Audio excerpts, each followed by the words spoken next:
collective de la fin de l'ambassade des USA, bon, pour quelle finalité ou pourquoi? Bon, je pense que c'est une stratégie interne décidée par les mouvements réunis qui ont décidé de faire chemin, route ensemble.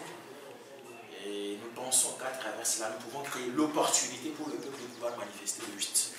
Parce que je suis d'abord, vous savez que les libertés de manifestation sont tellement restreintes au Togo qu'aujourd'hui, quand on décide de manifester le 8, par exemple, sachant que c'est le 8 qu'on clôture le dépôt des candidatures, ils vont tout mettre en œuvre pour que les manifestations puissent se tenir. Si on dit on fait un sit-in, ils vont dire c'est interdit. Mais par contre, quand on dit on fait une grève de la faim, ils ne pourront jamais l'interdire parce qu'aucune loi au monde n'interdit la grève de la faim. Aucune loi au monde n'interdit la grève de la faim. Donc par cet acte, nous essayons de créer l'opportunité au peuple togolais pour pouvoir manifester. C'est donc l'opportunité de cette grève de la faim. Maintenant, pourquoi l'ambassade des USA? Parce que nous pensons que les USA constituent une grande puissance et que si aujourd'hui l'ambassade des USA et les autres États occidentaux appellent solennellement Fort Nassili à ne pas briguer un autre mandat, il écoutera leur message. D'ailleurs, au fond de la crise, quand ils avaient interdit les manifestations les jours ouvrés, nous avons pu constater que dès que la Maison-Blanche avait sorti un communiqué officiel pour demander au gouvernement de revenir sur sa décision, ils sont rapidement revenus en arrière.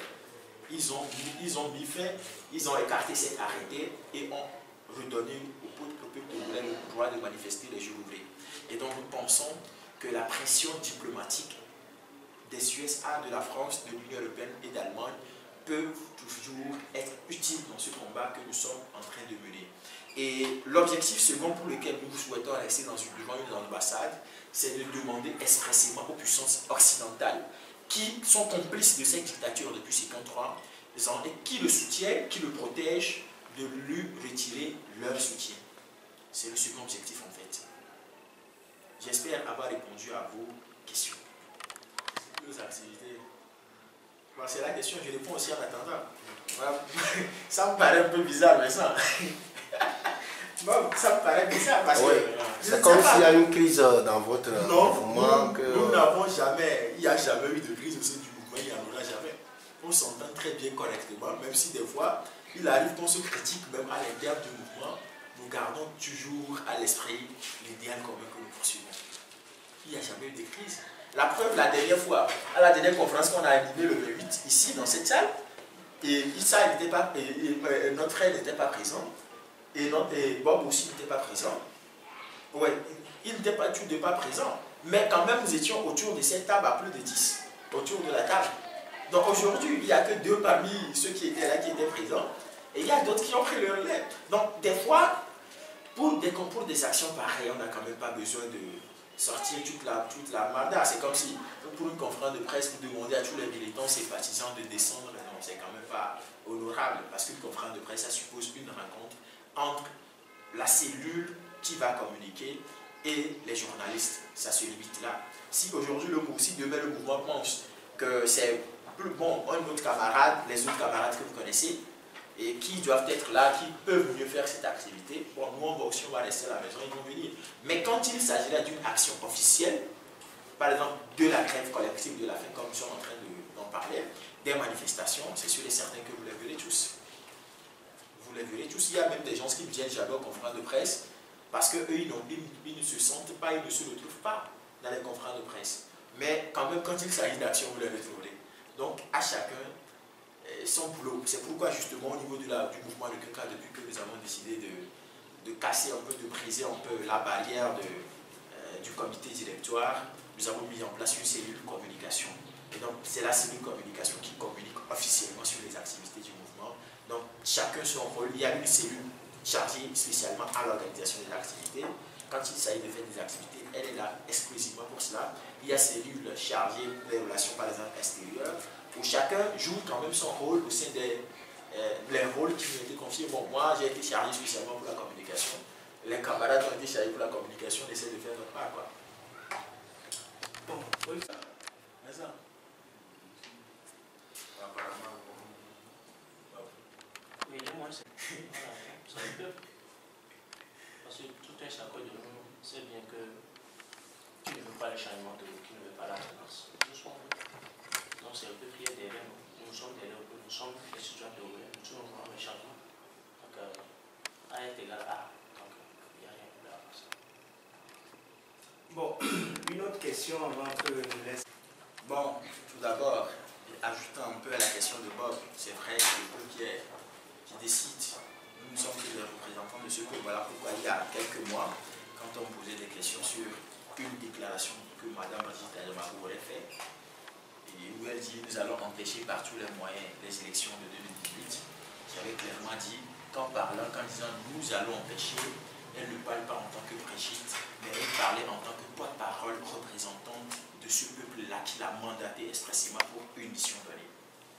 Et donc elle dit nous allons le faire, elle dit le peuple va le faire.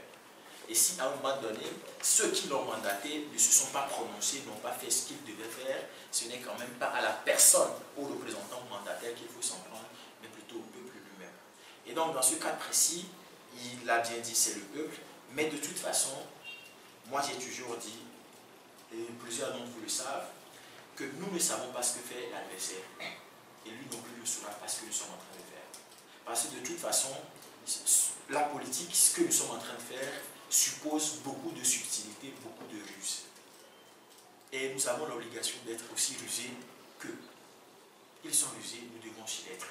Si aujourd'hui je commence par étaler devant vos caméras, vos micros, que nous allons faire ci, nous allons faire ça, déjà c'est sûr et certain que on ne pourra même pas le faire. On dit en effet pour la population ou dans le sauf si on y est. Déjà quand on leur montre ça, c'est fini pour nous. Donc de toute façon, nous allons tenir nos manifestations. Vous allez les tenir.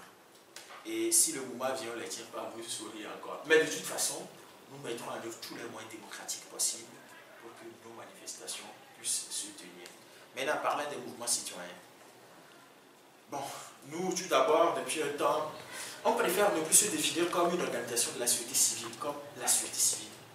Parce que pour nous, c'est quelque chose qui regroupe plusieurs entités, mais qui ne sont pas assez, ce n'est pas une expression assez claire, parce que société civile, quand vous dites ça, il y a des gens qui disent société civile pro-pouvoir, société civile pro-opposition. Nous, on ne comprend pas ça. Il y a des gens qui vont dire, ah, nous sommes des associations, moi, on ne fait pas de la politique, mais on ne sait pas dans quelle catégorie il faut les classer, pro-pouvoir, pro-opposition, pro-neutre, je ne sais pas. Donc c'est pourquoi nous avons préféré l'expression mouvement citoyen. Des mouvements des citoyens qui s'engagent pour mettre fin à l'injustice, à l'oppression, à l'exploitation, à toute forme de traitement cruel, inhumain et dégradant. C'est pour cela que nous préférons plus l'expression mouvement citoyen.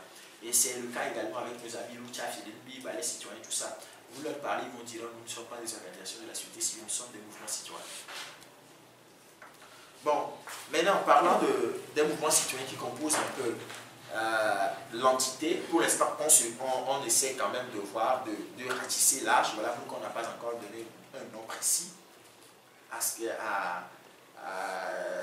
au collectif en fait. Parce qu'on attend que des partis politiques puissent également entrer dans la dynamique pour qu'on puisse faire le travail ensemble.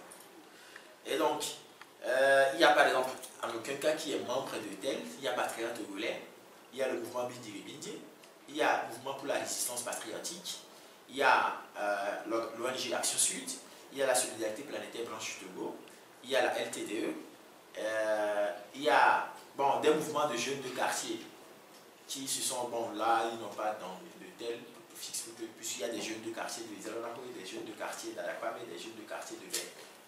Donc là, par exemple, on sait comment, voilà pourquoi on dit seulement des organisations de jeunes. Donc toutes ces entités font partie de ce que nous appelons les mouvements citoyens, en fait.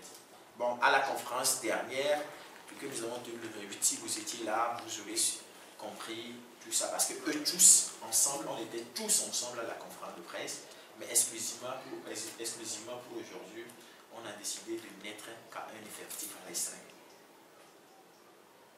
J'espère que